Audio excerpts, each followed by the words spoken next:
Aceh menyerahkan bantuan berupa secara simbolis sembako kepada masyarakat Kampung Pu.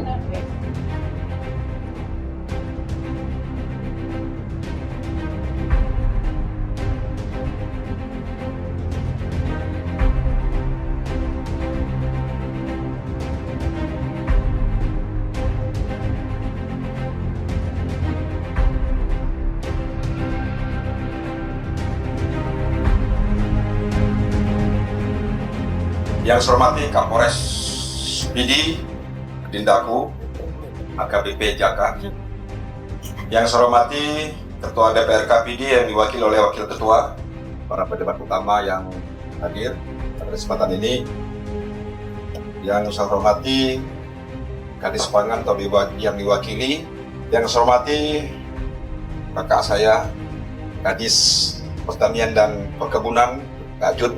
Terima kasih Kak.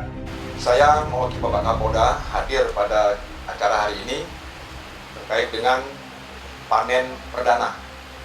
Ini launching seluruh Indonesia.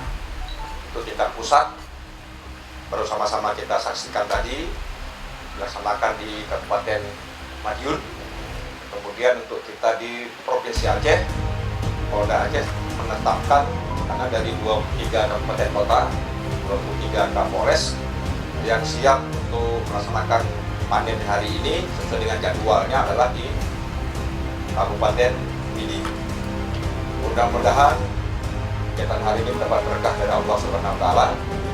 Kita semuanya diberikan kesehatan tentunya, dapat melanjutkan aktivitas kita, pengabdian kita kepada masyarakat, bangsa dan negara. Sekali lagi, atas nama pimpinan kami mengucapkan terima kasih yang tak terhingga kepada seluruh hadirin, karena yang kedatangan kita bersama di sini itu wujud bahwa kebersamaan itu segala-galanya. Seperti Pak Kapolda kami mengatakan, marilah kita bekerja sama dan sama-sama bekerja untuk rakyat kita, untuk masyarakat kita.